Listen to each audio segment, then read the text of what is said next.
we come together this evening here to celebrate 12th International Day of Yoga with a session dedicated to teaching of Yogacharya B.K.S Iyengar, exploring how his work has evolved, traveled across the world, and stands today backed by scientific research. I am Vandana, a PhD scholar at IIT Bombay, and I have privilege of being your host this evening. And I recently joined the IIT Bombay as a yoga instructor. And for those joining us for the first time, let me introduce Yogastha. It is IIT Bombay's own yoga initiative, working to bring the practice of yoga to our students, faculty, staff, and wider campus community, not just as an exercise, but as a path to balance, focus, well-being in everyday life. To introduce our chief guest, now I would like to invite Professor Neeraj, Faculty Advisor, Yogastha, IIT Bombay, to the stage. Good evening. So before we get started with this function, let us get introduced to our chief guests. So Rajvi Mehta ji, who we have invited as the chief guest. So she is a fascinating personality. She has a master's degree in microbiology. Her PhD specialized in IVF. So she is one of the first clinical embryologists in the country. She has also been a practitioner and teacher of this system of yoga, what we call as Iyengar Yoga, since 1979. So that makes her one of the senior most teachers that we have in Mumbai. She is also the author of the book Imagine If. The book traces the journey of many ordinary people who ended up accomplishing great things through the practice of yoga. She is also the trustee of the Light on Yoga Research Trust, and she also is the founding editor of Yoga Rahasya. It's a publication, quarterly publication released by the RIMYI, the Yoga Institute in Pune. And she has extensive experience in teaching yoga in various places, conducting workshops and sessions in the country, outside the country, Europe, US, China, everywhere. So we are fortunate to have such a personality with us, and I'm sure that you will enjoy this evening. It's very informative and enlightening, the program that has been planned. So with that, let us proceed with the rest of the program. Yeah, thank you. Introduction of Rajvi Mehta ma'am. Now I would like to invite Dr. Rajvi Mehta ma'am to please join us on the stage, and as well as I will like to invite Registrar IIT Bombay to join us on the stage to welcome Dr. Mehta with the book.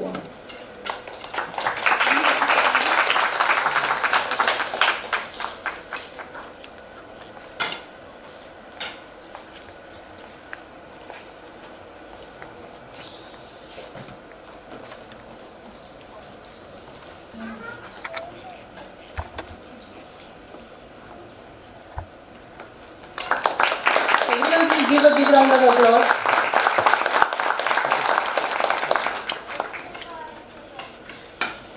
Thank you, sir. Ma'am, you please stay here. Iyengar Yoga, its journey across the world, and the experience and evidence that continue to reveal its transformative power. Dr. Mehta, stay here. Thank you. So good evening, everybody. It's indeed an honor for me to be in this. What exactly is Iyengar Yoga? Because when we came early, we kept seeing some slides about Iyengar Yoga. Because yoga by definition is union. So how can you have different types of yoga? That's one. And second part, then the students of IIT Mumbai are going to be giving a demonstration, following which I'm going to be talking a bit about the research evidence. So having said that, it was in December 2014 at the UN that Prime Minister Modi gave a call for their International Day of Yoga. And it is said that 193 of the 194 countries actually accepted this proposal. Now this itself on its own was a revelation that it is the first time in UN that a proposal was accepted by nearly everybody. The only country which did not was Yemen, because I think it was at war.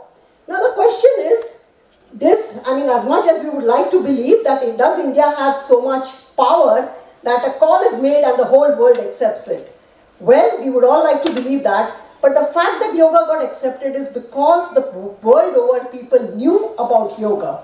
And there have been people right from Swami Vivekananda and later major yogis who had spread the word of yoga to the world. And one of the greatest proponents who shared the benefits of yoga and took yoga to the world was Yogacharya B.K.S Iyengar. And I sometimes believe that he must have been a karma yogi. He passed away, he left his body in August 2014 and then started the International Day of Yoga. Now once we started the International Day of Yoga, the impact that Yogacharya B.K.S Iyengar, whom I very reverentially call Guruji, was so much that the Oxford English Dictionary defines Iyengar as a form of yoga. And I wouldn't be surprised if there are some Iyengars sitting in the hall, and there may be many Iyengars in the IIT Bombay who would be wondering and possibly were as amused as Guruji B.K.S Iyengar was when he saw the dictionary. He laughed loudly. How can Iyengar be a form of yoga? It's a Tamil Brahmin community.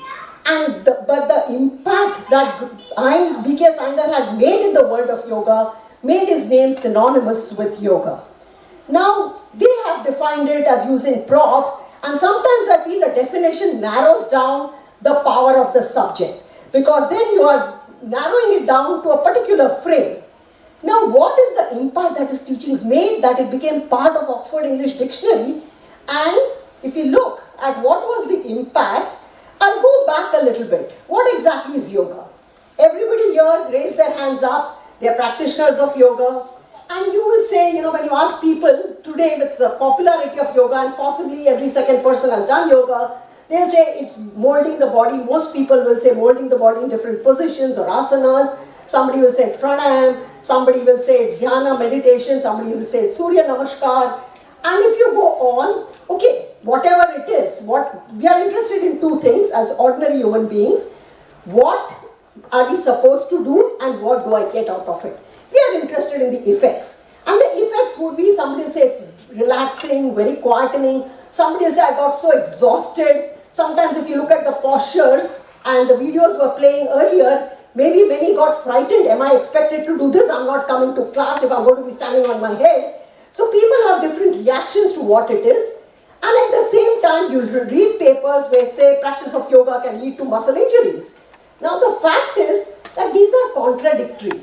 On one hand, so if you have a novice, everybody's heard of yoga, yoga is good for you, I want to do it. And then they hear all kinds of, on one hand you say you do static poses, on one hand you do Surya Namaskar, which is very dynamic, so contrasting, so conflicting.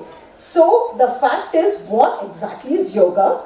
And yoga has definitions which go back centuries and centuries. The most classical explanation or definition of yoga would be, yoga is the union of individual of the Jivatma with Paramatma. And I'm sure in this audience nobody is really looking that far away. It's something much later. So we come down to one of the most classical definitions, which sage Patanjali penned down about 2,500 years ago, that yoga is fluctuations of the consciousness, chitta vritti nirodha.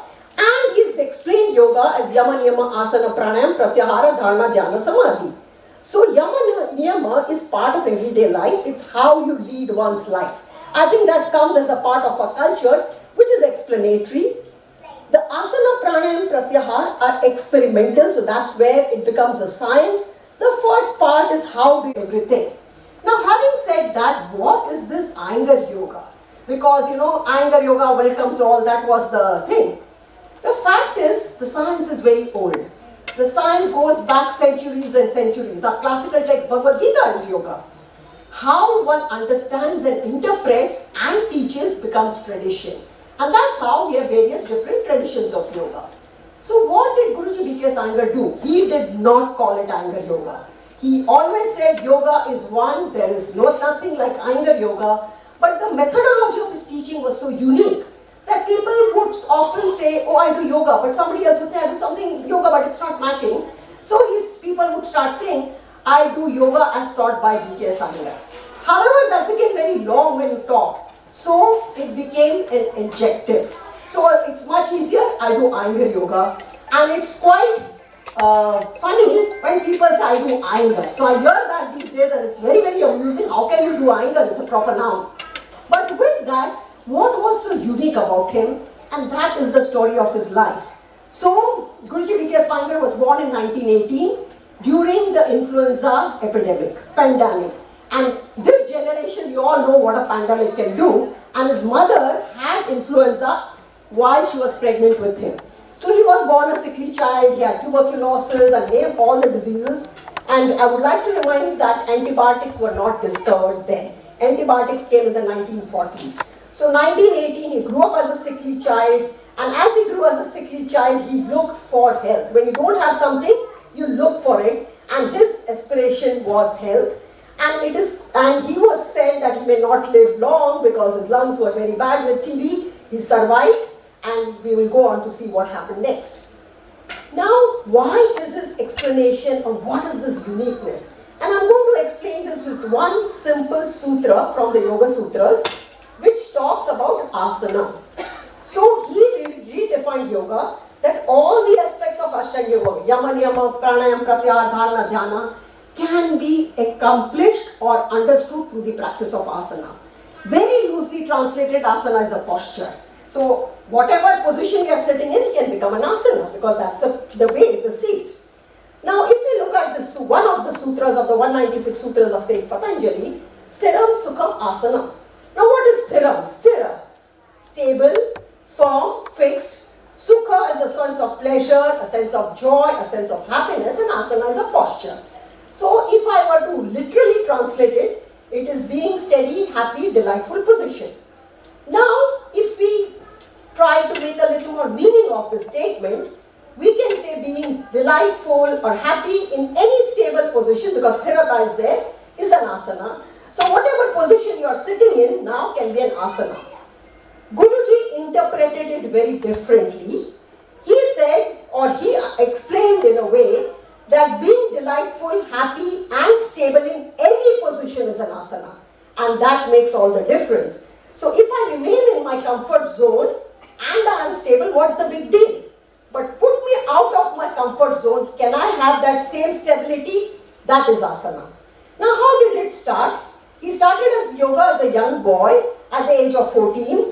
Now what do you expect from somebody who is sick and at the age of 14? There's no question of learning the philosophy or the sutras. He learned it on the physical plane. He learned a few postures, literally postures. And as he progressed in his journey, he started corroborating his experiences with the text. So the text said Sthiram Sukham Asanam. The text didn't say be Sthira Sukha only in this particular position. And therefore his teaching started getting more and more involved, how to get that stability in all those who practice. And we'll see that in a while. And today, the world of Iyengar Yoga is spread to all the continents across the globe. Iyengar Yoga, I again say with quotes, because that's how it is defined. And where did this journey start? So, as I said, he was born during the pandemic, he was very sickly, and at the age of 16, in those days, his brother-in-law, his elder sister's husband, was a scholar in Sanskrit, Ayurveda, scriptures, you name it, a very, very brilliant person. And as he was traveling, he asked Sundara-Raja, that was B.K.S Iyengar's name, Belur Krishnamachar Sundara-Raja Iyengar, to stay with his sister. And when he found him so sick, he said, do some asanas, you'll gain some health. And imagine when somebody is so sick, just the word health attracted him to the subject. He had no clue what was yoga, he had no clue about the philosophy, but just that he can get some health, he could breathe better, and that's his turning jargon. He was living, but there was no life. And this journey and his time with his guru was only for 2 years. During that time, he studied in school, and in the 10th standard, he failed in the English language. So his scholarship went off, because if you fail, nobody gives you a scholarship, and that was the end of his formal education. Interestingly, there was a call in Pune at the Deccan Gymkhana for somebody to teach, and he knew English, which is quite ironic. He had failed in English, but compared to the locals in Mysore, who primarily spoke Kannada, he was sent to Pune. And he obviously, somebody who's trained under a strict guru, was very happy to go to Pune, freedom, at the age of 18. You look for adventure, something free. But then he had a lot of, he thought he'll have students, he'll be teaching. But imagine somebody coming from a small town, Mysore, typical, with a choti, going to Pune to the Deccan Gymkhana. Gymkhanas in those days were very elitist. And that's where they were rich, affluent people. And that's where he was introduced to yoga. Within 6 months, the blankets were burnt off. But then, that was the only thing he had. What did he know? There was no way he could get a job. There was no way he could earn a livelihood. And he said, what I know is yoga. I know a little more than my students. And that's where his journey into yoga began. So, with pain, hunger, fear, and barely any students. Imagine in 1940s, anybody paying to learn yoga. Even in the 60s and 70s, people anticipated yoga to be taught free.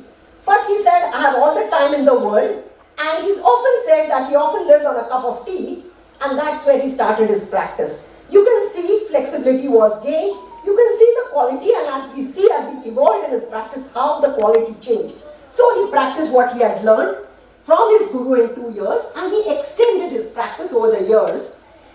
And it was just a coincidence that there was a doctor, a modern medical doctor, Dr. Gokhale, who happened to see one of his demonstrations. So, we have Ganesh festivals, and there would be somebody demonstrating who would get some money for those performances, as they would call it.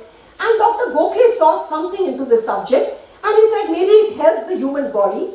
And he said, you come with me, I will be speaking, you give the demonstration. He started picking up words about human anatomy, human physiology. Whatever he picked up, he started studying. And gradually, what happened is that he would have a few students, and most of them were Parsis, interestingly, in Pune. And these Parsis were always more possibly open-minded. We are talking of 40s, and that's where his journey began. Now, what happened is that people came with health issues which were not curable, or chronic conditions, and he sort of managed to help them gain some freedom from the pain. And with that, more people came. So if somebody had a back problem, it has gone. They sent their friends, and that's how he started gaining, I wouldn't say popularity, but students that, if you practice with him, you get relief from pain. And that's how he started getting more students. And then he said, when he practiced, then he started looking. So most of the time, he studied theory first, and then we go for practicals. Can you imagine going to a chemistry lab without any theory? I'm sure no teacher would allow you to do so. But here, he did the practicals first. He practiced. Then he went to the Patanjali Yoga Sutras. And he said that the Yoga Sutra says this. Where is the stability? The stability in the body, the stability in the mind. My mind should not wander. I should feel a full sense of awareness, not in one asana, but in any asana. And that's how he started practicing. Now, as he practiced further, it was sometime in the 1950s that a very famous violinist of that time, Yehudi Menuhin, came to India to give performances to raise funds for the victims of the Bihar floods. And Menuhin had heard about, yoga, and he was the guest of the Prime Minister of India. And as I said, Guruji had a couple of Parsi students, and Parsis have been into Western classical music, and one of them asked him to meet Menuhin, and that introduced Menuhin to yoga. Now what happened was that Menuhin was going to give performances in various parts of the country, and he was exhausted, obviously, in all fronts. And he found that this practice, where he met Guruji in the Raj Bhavan, and this practice made him perform better. And he got so interested in the subject that he asked him to come with him to Europe. Initially, Guruji refused. He had a family in Pune. He says no. But he insisted, so he would go in the month of May. And this was the introduction of yoga to the West. Now, Menuhin actually went on to call Guruji his best violin teacher. And let me say, Professor Neeraj introduced our practice in yoga decades ago. So when I was young, I thought this is a typographical error. I mean, he was Guruji's yoga. Guruji was Menuhin's yoga teacher. I'm sure he meant my best yoga teacher. The arrogance of ignorance, the arrogance of youth. Then you realize that Menuhin actually meant that it was his best violin teacher, because later he wrote in his books, Menuhin, that yoga gave me my understanding of my own body, the rhythm, and that's how Guruji often talks about yoga is like music, because that was his contact, and Menyun remained in touch with Guruji till the end of his life in the late 90s. And after Menyun, he met a lot of celebrities across, because Menyun was, an elite. He had, so he taught the Queen Mother of Belgium, who actually asked him that I want to stand on my head at the age of 82. And Guruji was a little concerned. She was suffering from hypertension. And the story goes that she asked, don't you have confidence in your subject? And that he made her do. And I think she continued practicing with the help of a gardener, because nobody else had the guts to make her do. And that's how he started teaching royalty. What was happening back in India? He was offered to stay back. He never wanted to. He says he wanted to always be back in India. Lives were not so simple. There were classes on terraces of buildings in schools. But gradually the number, so it was primarily the word of mouth, that the number of students started growing. People started hearing about him and came to India to study. There was no institute, there was no hall, and they came to his house. And finally in 73, the foundation stone of our institute in Pune was laid, which last year completed 50 years. And once the institute was set, many people came to study with him. However, we in Mumbai were very fortunate. Since Menyun's days in 53, every weekend he came to Pune unless he was out of the country. So many of us were fortunate second generation who got into yoga unknowingly what it was going to do to our lives. And since then, till about 90s, for so many decades, he came regularly to Mumbai. So Mumbai held a very special place for Guruji, I would say, or maybe our karma, that we were there.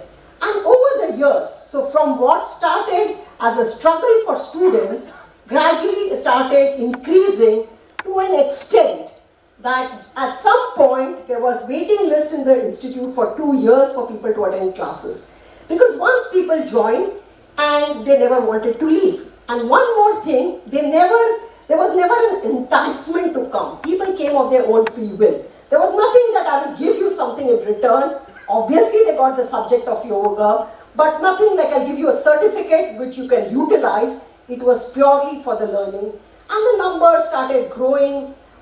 His daughter, son, and user started continuing, and the numbers started growing over the decades.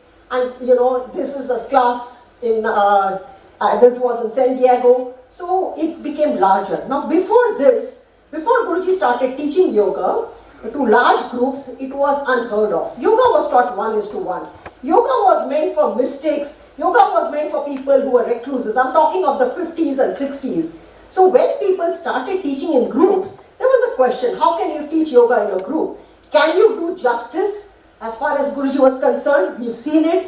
Any corner of the hall he could pinpoint. Obviously he wouldn't identify the person. Hey, you there in red t-shirt. This is what means. So he had eyes which could see all over, and that's how the students started growing, and as that is where yoga as taught by B.K.S Iyengar became Iyengar Yoga.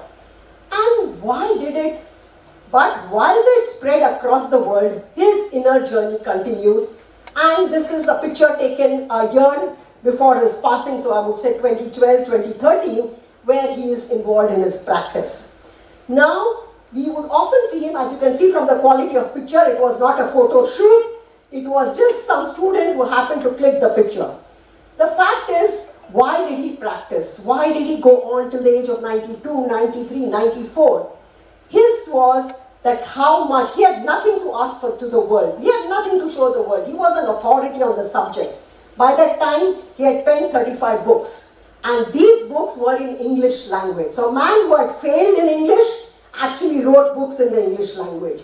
A man who had not been educated actually went on to heal so many people of many kind of health disorders, and to such an extent that various universities across the world, scientists started wondering, how does this yoga work? And in the latter part of my presentation, I will explain about the research studies that were done by totally unknown people, and this subject spread.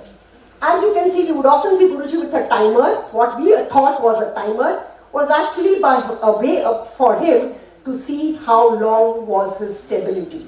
It was not about the posture. It was how one can be stable, calm, in any condition. And we have seen that in his walks of life. So this was a very brief about Iyengar Yoga, and as said, this was the world of Iyengar Yoga, keeps growing even 12 years after his lack of physical presence, but his books, his teachings, his students continue doing so. Now the question is, how did this worldwide reach happen? Well, there are no franchises, exactly, so you can't today, if somebody wants to start an Iyengar Yoga center, you don't get it. There are no advertisements. You'll rarely find people advertising, maybe informations would be there. Mind you, there was no social media in those days.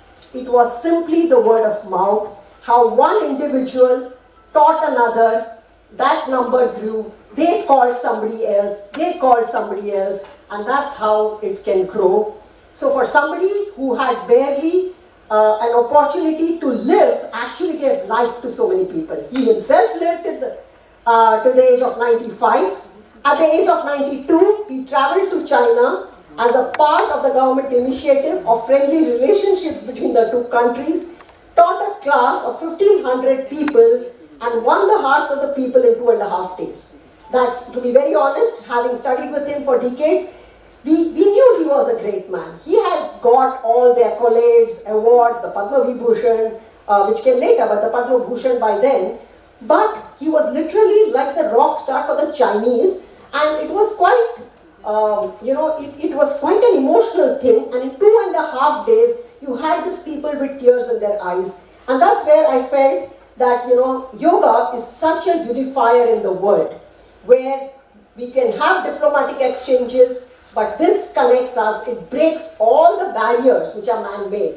Geographical, geopolitical, language, religion, everything, because at heart, we are all humans, and this is how the reach went. Now, why did it gain so much popularity? The point is that it was made adaptable to people of all ages. Now, if we had shown the postures that were there before the session, many people, older age group, would say, why would I do all this? I mean, I don't want to get injured or do Shirshasana or be on the neck. Well, he made it available to people of all ages. He designed props. Props would be something household items. So people in those days had folding chairs, you had beds, you had bricks, which were used as support, so that anybody could practice. Today, it's surprisingly that the prop industry is estimated to be $8 billion. Something, and somebody asked him, why didn't you patent this? He said, did the Rishi Munis patent the asanas? Why? How can I patent it? Even the mat that we see was something that Guruji started using in UK, because wooden floors would be very slippery compared to the stone floors we had in India. And one part of Iyengar Yoga is continuous learning. What we experience is what we teach. So after that, the props became a big thing. So he used to practice. Now everybody is not B.K.S Iyengar. You cannot have that. So if you recollect the first few postures that I showed in his youth, or in his late teens, and what he did, you can see the refinement. The refinement happened, but then everybody did not have the ability, so he would support. Now, as the numbers grew, not that one can give that kind of a support, he devised these kind of wooden props. So for example, if you say Shirshasana, many people have the fear whether I can take the load on the neck. Do you get the benefit? So you use the ropes and you get maybe a different kind of benefit, but Shirshasana gives one of the most relaxing effects, what Guruji would call as biological relaxation, where you don't need external agents like music, you can actually relax. Then he made Sarvangasana. Now people often, when they do Sarvangasana, he is absolutely nearly on his shoulders, but it's not possible for all. You have kyphosis, you are aged, you don't have the confidence to do it, you are sick, and that's where he started using the chair. This was folding chair, so if there is somebody old enough, they would have possibly seen it in their hometowns, but it became now a yoga chair. And that's how he devised various props. He could stay. To get the benefit of an asana, you need to stay. You can't go to an art gallery, walk around or listen to music in a fraction of a second and get its effect. You absorb it. So you get absorbed in the asana, and that's how props came in. And I can go on. So the question most people would ask, like, if I'm going to invest my time, because time is at a premium, what is in it for me? Physical fitness, yes, obviously, you're moving your skeletal muscular body. Emotional equanimity. The body, mind and emotions are so closely connected. For sake of convenience, we can say the body and mind are different. If you have a stomach ache, will our mind function? Yes, we may manage, but would you do our best? No. If one is depressed, it shows in the body condition. A depressed person will have a sunken chest, emotionally low, shoulders drooping. So body and mind and emotions are so closely connected. So by practice with what appears to be skeletal-muscular or physical affects the physical fitness, brings about emotional equanimity, a sense of mental calmness, clarity. And when you get these traits, whatever activity you do in life, it improves efficiency, because if you have clear thoughts, obviously you function better, you take less time to do the same task, improve skill. This is not what Guruji says or I says, Bhagavad Gita says, Samatvam Yoga Uchyate. Then we have the Patanjali Yoga Sutra says, Prayatna Shaitilya Ananta Samapatibhyam. Effort to perform a task becomes effortless. How does it perform effortless? Because of skill. And then makes you better in whatever you do in life, whatever path you have chosen or life has chosen for you. And I would like to talk on a lighter note. One of the students was into investment and finances. And he says, Guruji, I'm doing very well, I'm making more money and now I don't know what to do with it. I'm sure many people here would be happy to have such a situation. Then Guruji said, use it for a good cause. But possibly, it's on a very light note, I'm not saying that whatever you do, but surely it gives us a lot of balance in our life. You know, what Guruji would call, you have intellectual growth, which is a vertical growth, you have the emotional growth, which is horizontal growth, and you need to balance intellectual with emotional to have a complete life. So it's an experiential subject, any amount of descriptions doesn't lead to it, but I would like to end this on some quotes of Guruji. Yoga is a lamp which one lit never dims. The more you practice, the brighter the flame. Yoga doesn't change the way you see things, it transforms the person who sees. And finally, this quote has been doing the round. Yoga is like music. Obviously, it is the influence of Yehudi Menuhin. The rhythm of the body, the melody of the mind, and the harmony of the soul create the symphony of life. So thank you for your patience, and I hand over the stage to Jatin and his team for a yoga demonstration which fits this quote. So thank you so much. Today, as we present the demonstration, we continue a tradition established by Sri B.K.S Iyengar, a tradition that uses demonstration not for display but to inspire, educate, and share the transformative power of yoga with others.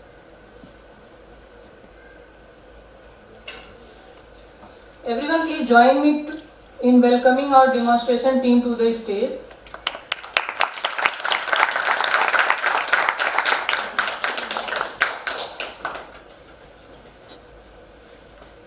Namaskar.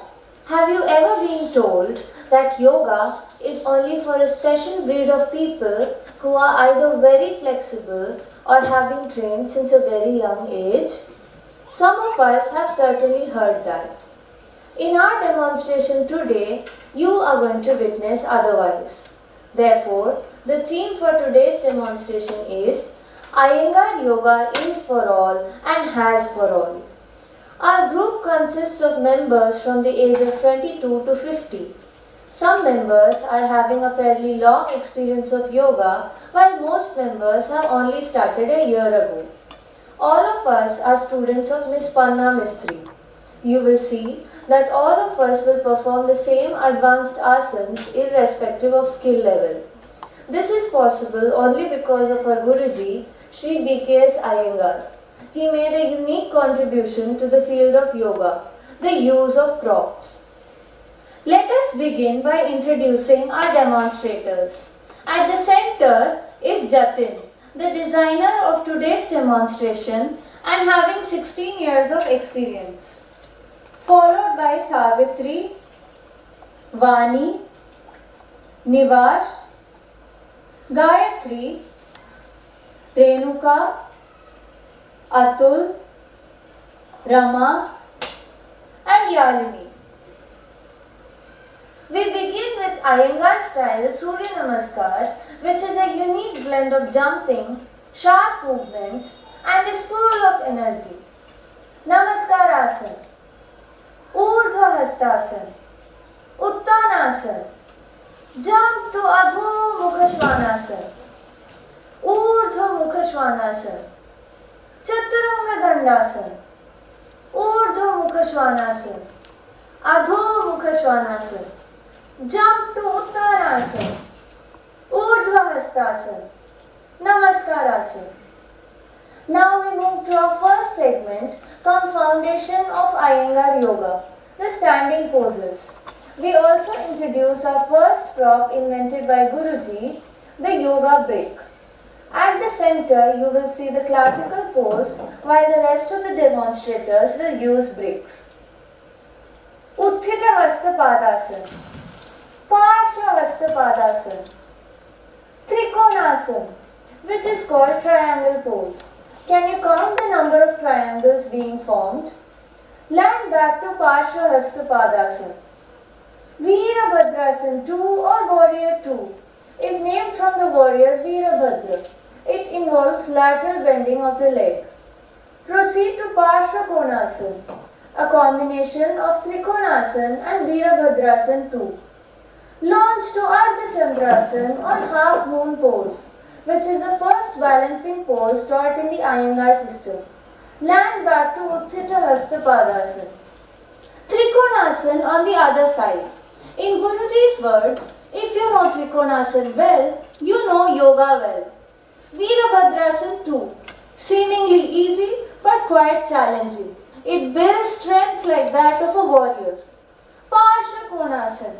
Did you know that this asana was invented by Guruji himself? Launch to Ardha Chandrasana. Builds mental stability leading to an active body and passive mind. Land back to Utthita Hasta Padasana.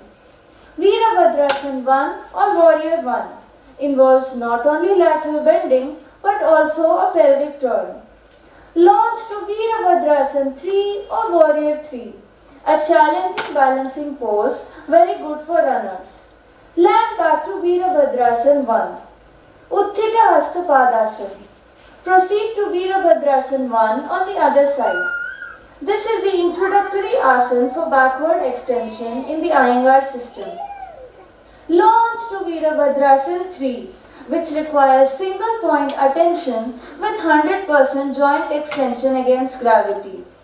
Jump to Adho Mukha Svanasana or downward facing dog, a pose inspired by a dog stretch. Urdhva Mukha Svanasana or upward facing dog. Each and every cell of the body is extended upwards. Chaturanga Dandasana. Jump to Nakarasana.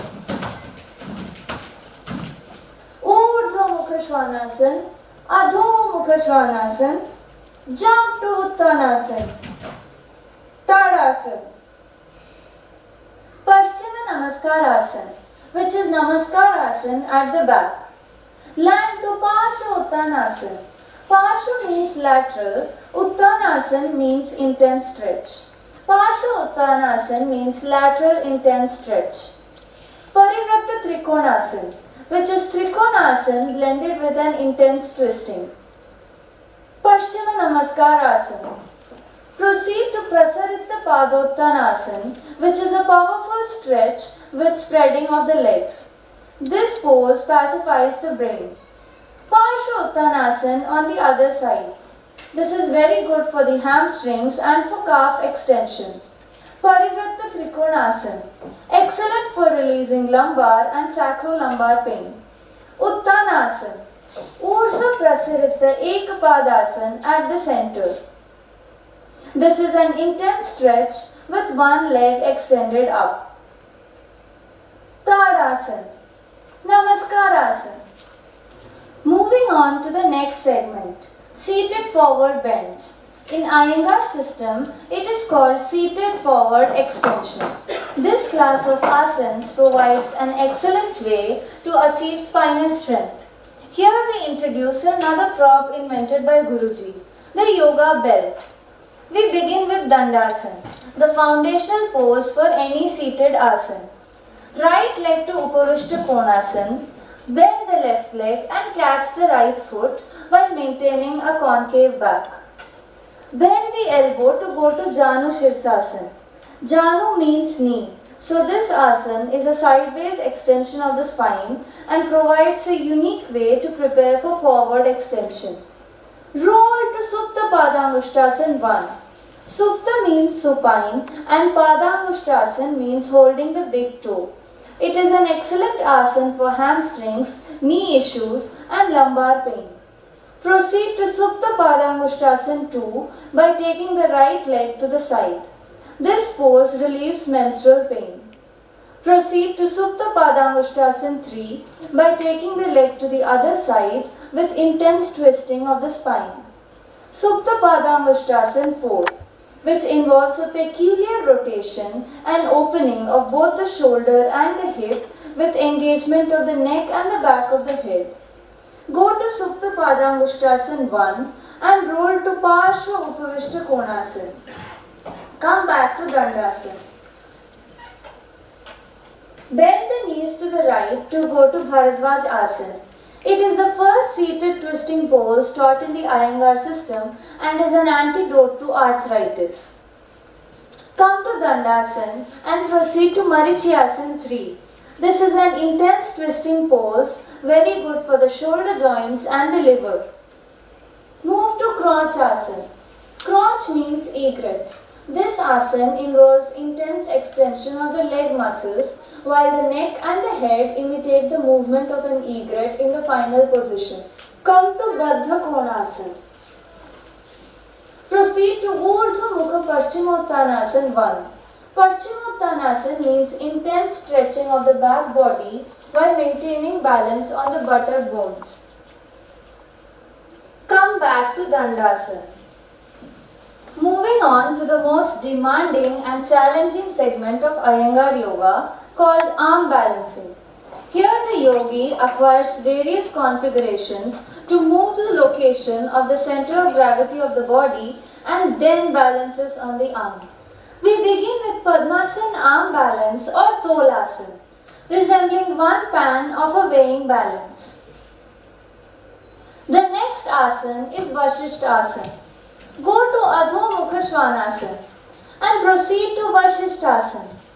The pose derived its name from sage Vashishta. In the center, you are watching the next level of Vashishthasana. Go back to Adho Mukha Svanasana. Now we are proceeding to a challenging arm balance, the elbow stand. In Sanskrit, it is called Pinj Mayurasana. To aid this segment, we have a common household tool converted into an excellent yoga prop by Guruji, the yoga chair. Here you can observe the use of a chair to approach the pose systematically and enable new learners to stay in the pose and build strength in the limbs for the final pose.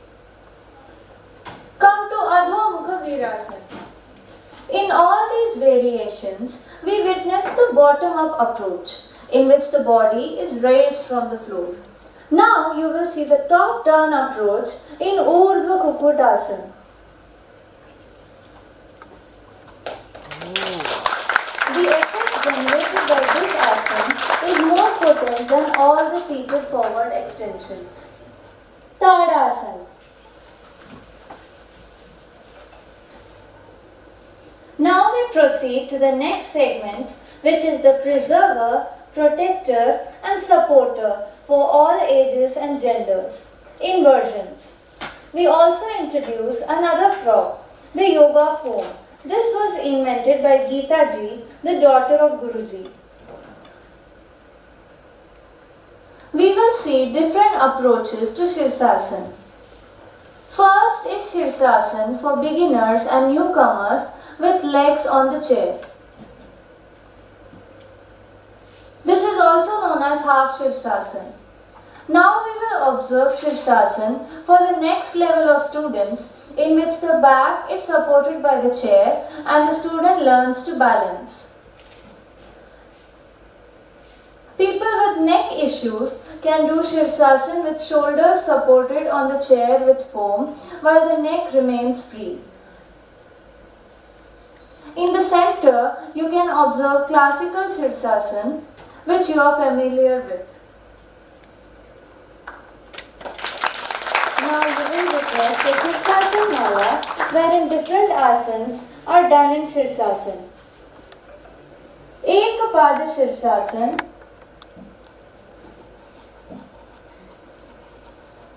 Parshva Ekapada Shirsasana, Baddha Konasana, Upavishta Konasana, Parshva Shirsasana, Parivrtta Ekapada Shirsasana,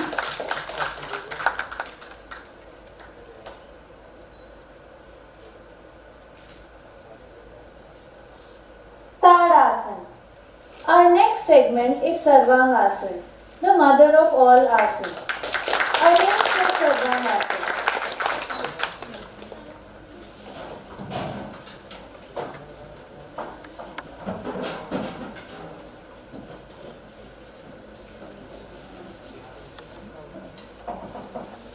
Launch to Sarvangasana. Sarvangasana is a difficult pose and requires precise control of the buttocks and at the same time lift of the cervical spine. Only then is the final effect of this pose obtained and the asana converts into a pure shoulder stand.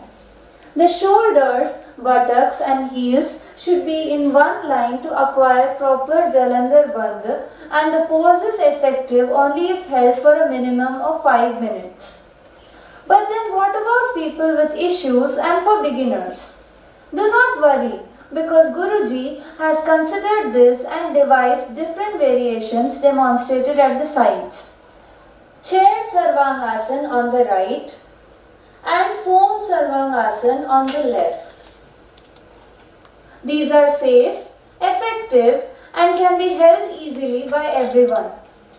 Now we will watch Sarvangasana Mala. Ekapada Sarvangasana, Parshva Ekapada Sarvangasana, Halasana, Supta Konasana, Parshva Halasana, Parshva Halasana on the other side, Ekapada Sarvangasana, Sarvangasana, Chatuspadasana,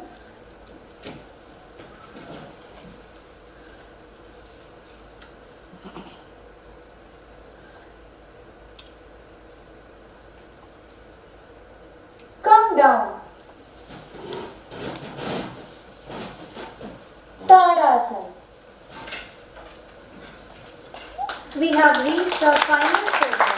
It is the most expressive form of yoga and at the same the backward extensions. Forward extension builds the strength of the spine while the backward extension brings flexibility in the spine. Arrange for backward extension. Purvottanasana, both classical and with chair.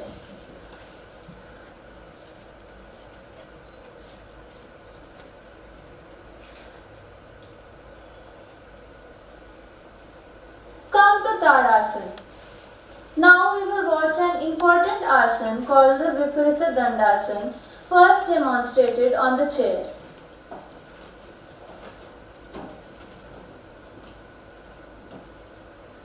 Proceed to classical Viparita Dandasana in the center.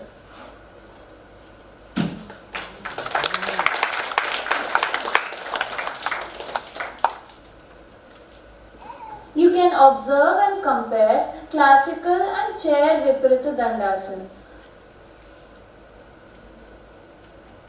Proceed to Ekapada Viparita Dandasana at the center.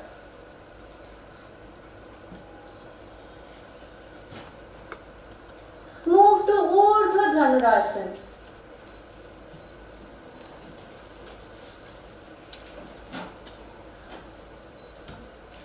Release and come to Tadasana.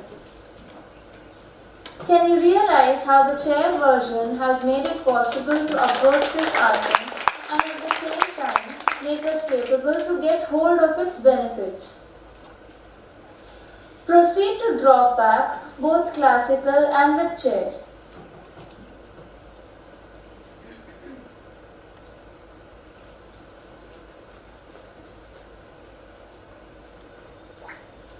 Come up to Tadasana.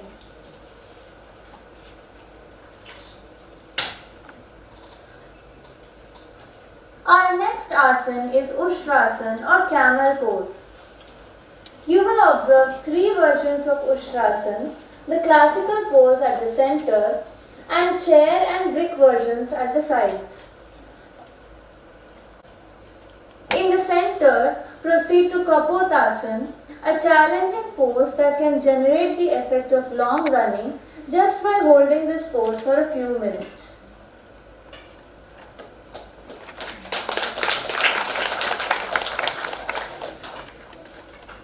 Our next asana is supported chest opening.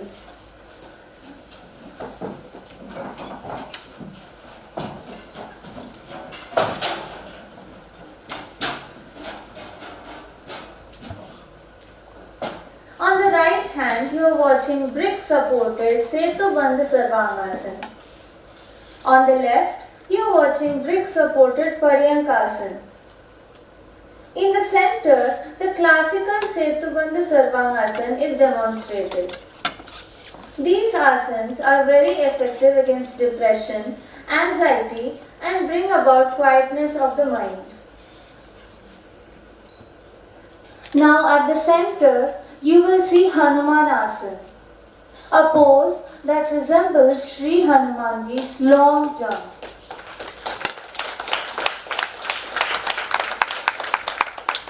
Release and come to Tadasana.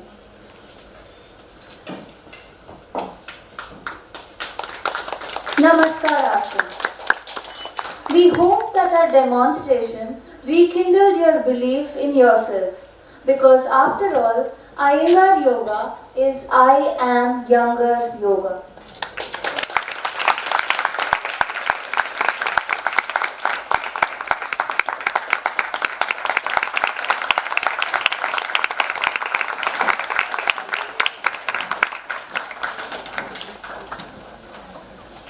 A big round of applause everyone for this one. In your family to take to yoga, they showed it in so many different ways. So if you are not flexible, don't worry, you can still practice this subject. And one thing, the theme of, we are on the eve of the International Day of Yoga, and the theme is healthy aging. So I think just the fact that Guruji practiced literally in his 90s would inspire that age is not a number, age is a number which should not stop us from taking to this practice. So I come to the last part of this presentation, research evidence. So the question is, do we need evidence? I mean, this subject goes centuries. Do we really need evidence to show that it works? The question is, then how do you measure the effect? I feel good, I feel nice, and if I feel like doing something, it's an art. Why do I need to really give any evidence? The second is, yoga is integrative, it involves everything together, but generally modern science tends to be reductionist, because even in biological science you want to identify the active principle of any kind of medicinal plant, etc. And the fact is, millions are practicing, and even if you're going to do a study with 50 people there are millions practicing. Do we really need to have evidence? And maybe if you wear the hat of a yoga practitioner or a teacher, you think you're not forcing anybody to do it, why do you need evidence? On the other hand, we call it a science. Science is objective, science needs data, and today with the popularity of yoga, there's so much that comes, I use the word garb of yoga. Everything is called yoga. Advertisements have yoga. For even if you're selling a house, there is yoga posture there. The fact is, so if we want, the feeling is subjective, but some aspects of yoga can be, we can get some studies done and prove some evidence that it works, especially if you want to use yoga as a therapeutic tool. So I'm not talking of the higher aspects of yoga or the personal aspects of yoga practice, but if you want to take yoga for a therapeutic benefit, I do think it requires evidence. Now if you look at the research studies on yoga and yoga therapy, and if you look at PubMed, you can see that the number of papers published are increasing by the year. And even in Iyengar Yoga specifically, now as you know, the tradition is very different, and if you call yoga and you do the research studies on yoga, there is so much of variability between the research methodology or the intervention, so it's better to study a specific intervention. Now any kind of research that we want to do, the first thing is safety. Yes, if a student comes to practice yoga on their own free will, it is different. But if you're going to offer it as a therapeutic modality, then you first have to ensure safety. Most of the studies on such interventions, the major issue people find is compliance. You know, when it comes to doing a study for 3 to 6 months, half the people disappear, you know, from the study group. However, interestingly, the studies done on Iyengar Yoga, we find that the practitioners, once they take to yoga and they've crossed about a couple of years of practice, they continue practicing. So most of the times in our classes, we generally don't even have a wait list because very few people leave unless they leave the city. So if they have been with you for a couple of years, they are students of the subject for life. You need reproducibility, there has to be standardization. And when you look at Iyengar Yoga teachers or practitioners across the world, there is a very high level of standards, which, so whether you practice here or you practice in Europe, there will be a certain level of commonality. So if you're doing research studies, you will have similar kind of things being taught. And based on this, I'm directly going to go, not take much of your time, on the evidences specifically with reference to therapy. So skeletal-muscular, it's quite obvious now today, yoga is primarily used as the primary means for unexplained lower back pain. It is so common, and way back in time it has been shown that people having low back pain for 10 to 11 years on an average, with the practice of yoga, I'm only going to be referring to studies on Iyengar Yoga because that's what I know, there has been a 64% reduction in pain, 77% reduction in functional disability, and 88% reduction in pain medication. And when you're taking pain medication, even if they are the non-steroidals, anti-inflammatories, they do affect your digestive system. So that is something. Gait disorder. The greatest fear the elderly have is a fall, followed by a pelvic or a hip fracture or a femur fracture. And with that fracture, all activity comes to a standstill and the other systems go. So the greatest fear people have is about falls. And in the elderly, and you know that when people age, their height decreases. It is not the height decreases, but the space between the muscles become weaker and the spinal length decreases and people sort of decrease their height. They found that there was an actually increase in 1 centimeter height of the seniors following the practice of yoga, and subsequent to that, their stride length increases. So the stride length increases, there is less risk of fall. Osteoarthritis of the knees, such a common problem these days. We are on our feet or sitting, the thigh muscles start moving away from the bones, the load of the thigh muscles goes on the knees, and pain is so common. Yes, there's an option of knee replacement, but anyway, we all prefer to have our own body parts than synthetic parts, and here too, 46% reduction in pain. With autoimmune diseases, we are more careful because it's something which is systemic, unlike the skeletal-muscular issues. Even there is an improvement in pain. Now, neck pain is so common. Today, you will have youth also suffering from neck pain, maybe because of our activity, thanks to the mobile phones, thanks to our work on the laptops. And this particular study was done in Germany. So all these studies were done by independent researchers who used the intervention of Iyengar Yoga with the help of qualified teachers. So it's not that anybody can pick up, it's a science. People have studied it, they go through the training of it, and then they were used as an intervention. Now at the baseline level, you can see week 4 of practice, so there is a specific. So when we do therapy, there is a specific series of asanas which are taught in a specific manner for a specific duration of time. The demonstrator showed props, we use the props in a specific way. So in our tradition, maybe the level 1 teacher, those who have just started teaching, don't teach therapy, you need to have much more experience. And you can see here by week 10, in the yoga group, and the visual analog scale, there is a massive decrease in the neck pain at rest and also pain at motion. And as compared to the exercise group, because we feel that mobility should help, but here you can see chronic neck pain, average duration of pain 6 years, and all these studies go to about week 10, so we are talking of just 2.5 months of practice for somebody who is suffering for 6 years. Now when you come to physiological functions, there are studies which show it improves heart rate, improves blood pressure, decreases hypertension, and these studies are done with reference to the classical research studies where you have a study group and a control group put through the intervention, age match, gender match, overall health status. A very interesting study when it comes to arrhythmia, and by Dr. Lucky Reddy from the University of Kansas. Now, arrhythmia basically doesn't have much of treatment where there is an altered heart rate, and they found that the incidence of these episodes of atrial fibrillation actually came down. And what they found is that there were one symptomatic atrial fibrillation episode, so you can see pre-yoga and post-yoga, they found that there was a significant difference in atrial fibrillation. Then when it comes to urinary incontinence, as people are living longer, along with that there is an increase in health issues. There are issues which are skeletomuscular, which I talked about, falls, gait. There are issues with the functioning of the heart, hypertension, and urinary incontinence. You know, a bladder prolapse, it's not uncommon, uterine prolapse. And this study, they showed that there was a decrease, 76% decrease in incontinence episodes in yoga group as compared to the control group. And very often, you know, when people are stressed, so even that, so obviously there is a whole sequence of events. It works at the organic level, it works at the muscular level, and you feel the change.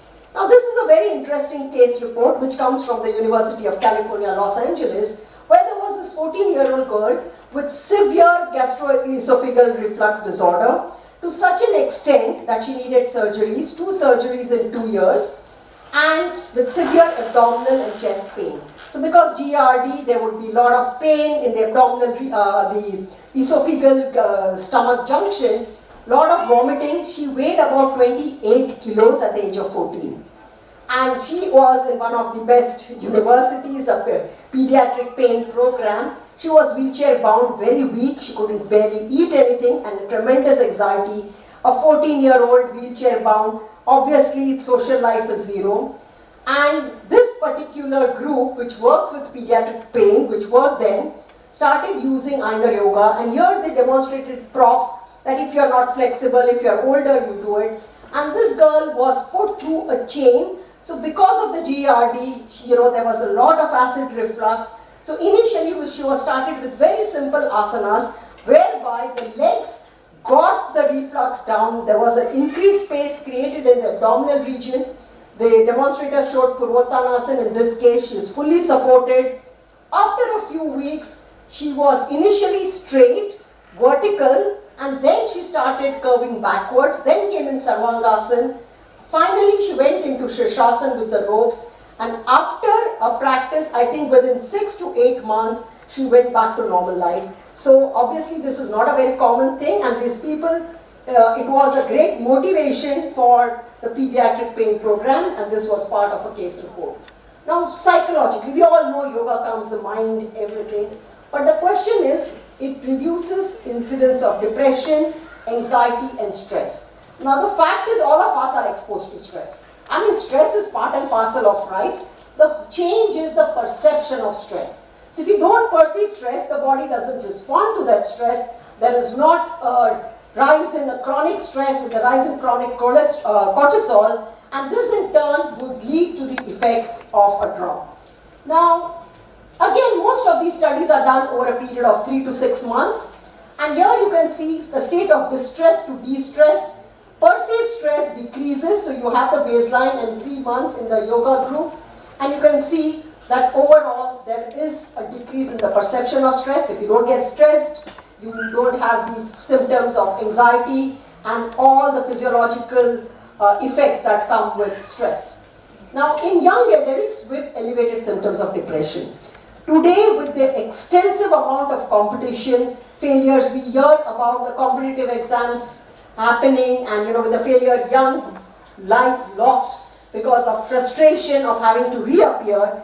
And here you can see that during this kind of a study, you can see the drop in the Beck depression scale and the static anxiety scale. So you can see that over a period of 3 months of regular practice, so whatever the age, the practice helps in overcoming symptoms of depression.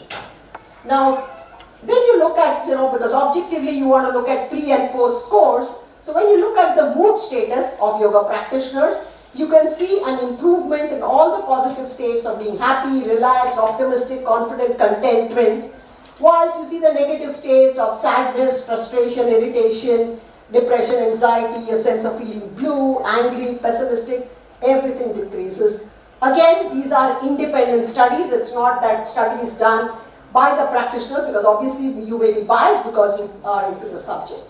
Now the question is, how does yoga work? I mean, you do see these effects, and I really compliment Dr. Chris Streeter from the University of Philadelphia, who actually went on to study the gamma aminobutyric acid levels, the GABA levels in CSF, and what she found that generally, GABA levels decrease in mood and anxiety disorders. So psychological disorders are in a way neurological, I would say. It is something to do with neurotransmitters. And in this particular study, she found that the practice of yoga, which does show an improvement in the psychological symptoms, actually found that there was a 27% increase in the brain GABA levels, checked through CSS after 60 minutes of yoga. And then obviously they show a better mood and decrease in anxiety. So here is one of the first attempts to show the potential mechanism through which it works. And then there was a study done in Harvard, if I'm not mistaken, where they actually started using imaging techniques to see what exactly happens in long-term practitioners. And what they found was very interesting. I mentioned in my previous part of the presentation that it makes you more efficient and you'll do things better. What they found that the blood flow in the prefrontal cortex was actually improved in the yoga practitioners. And we know that the prefrontal cortex is mainly used for all the cognitive functions, decision making, executive functions.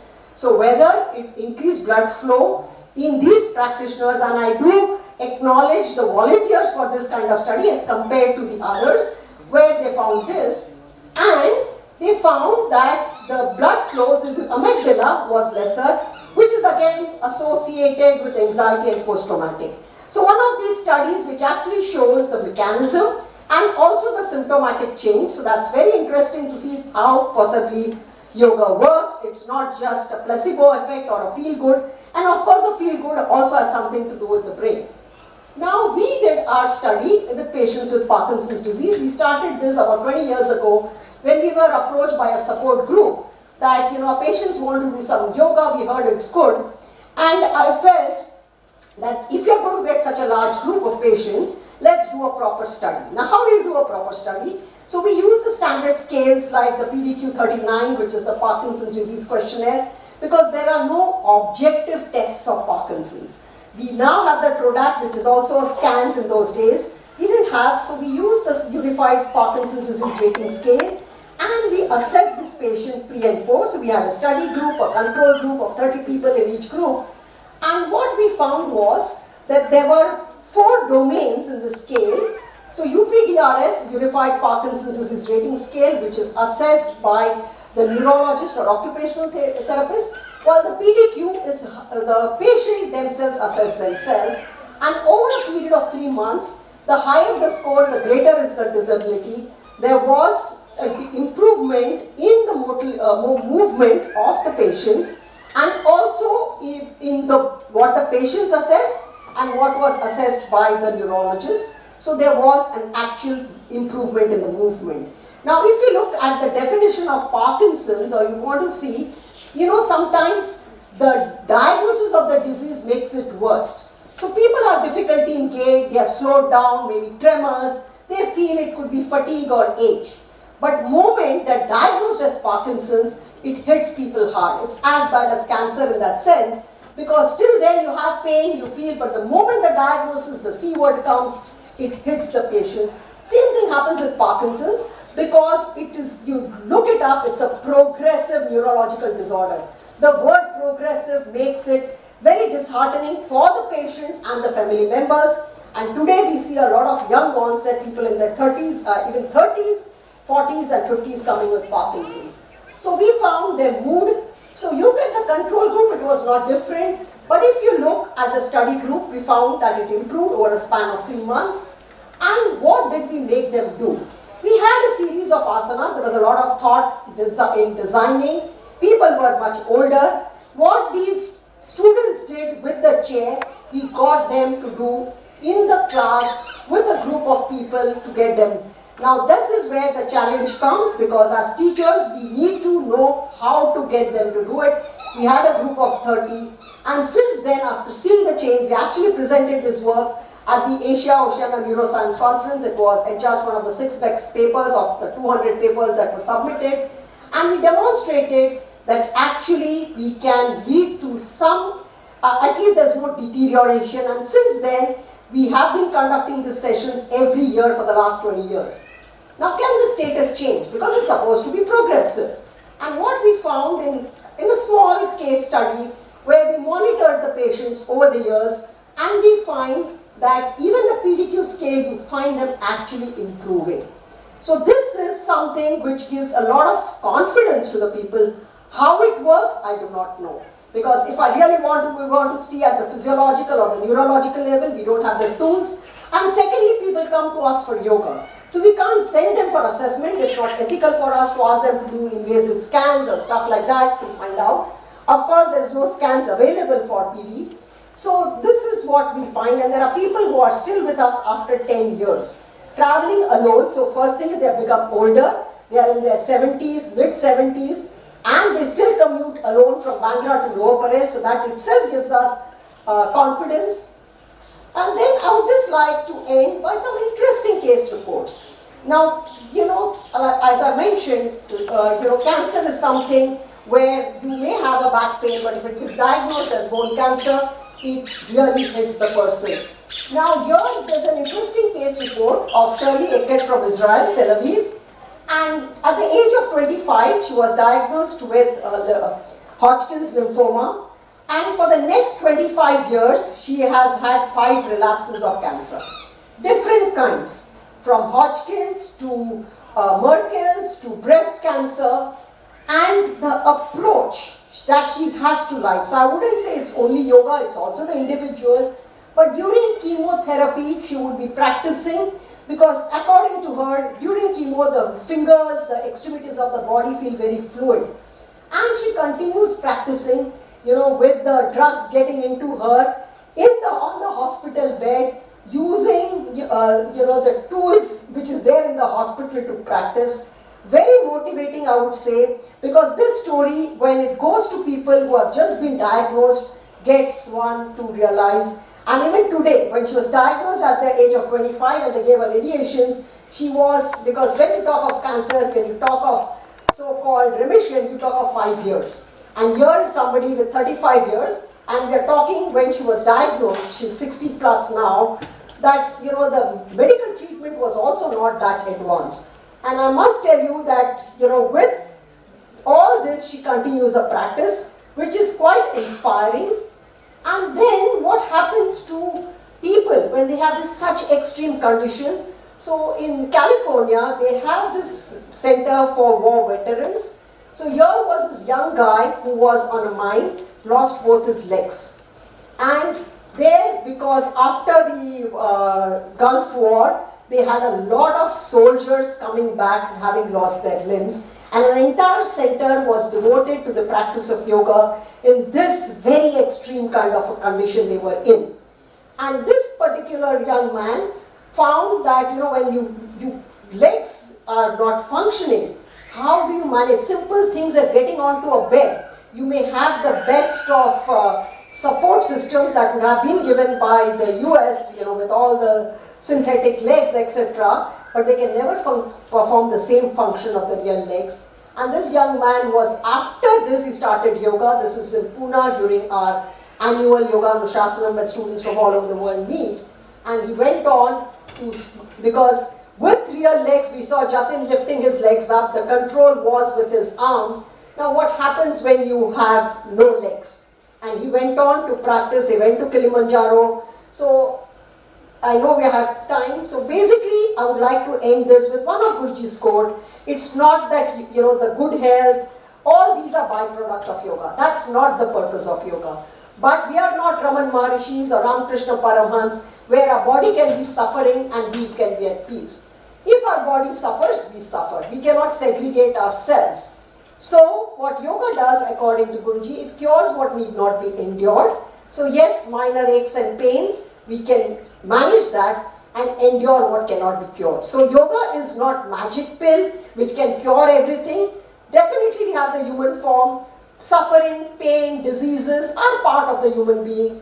But to have the capacity, like I showed of these two young people, of how you can endure what cannot be cured. And for Guruji, to a yogi, the body is a laboratory for life, for perpetual experimentation.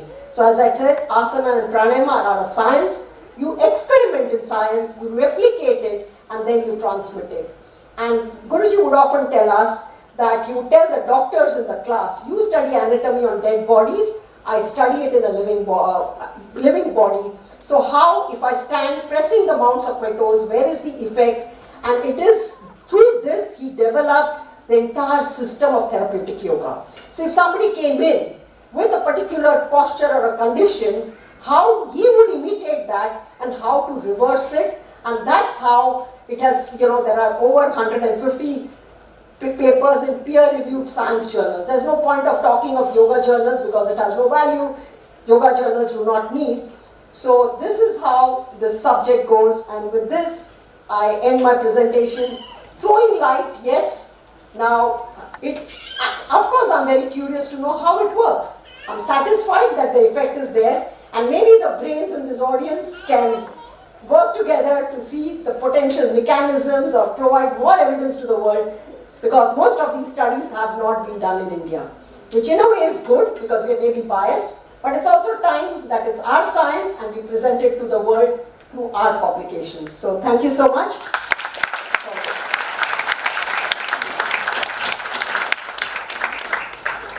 International Day of Yoga at IIT Bombay. Thank you everyone. Namaste. If you don't know, we have regular Iyengar Yoga classes going on at IIT Bombay in the Gymkhana Yoga Room every Saturday at 7:30 AM. We have all the props, we have whatever is required to conduct these classes. So Panna madam, who is the teacher, she teaches these classes. So anyone of you who is interested in taking up this practice is welcome for those classes. And the demonstrations that you saw are they have been performed by our students, staff and campus community members. So some of them have been practicing for a longer time, some of them barely joined 2 to 3 months ago. So with dedicated practice, it's possible to achieve things that you right now think you can't achieve. So with that, we will conclude the program. Thank you.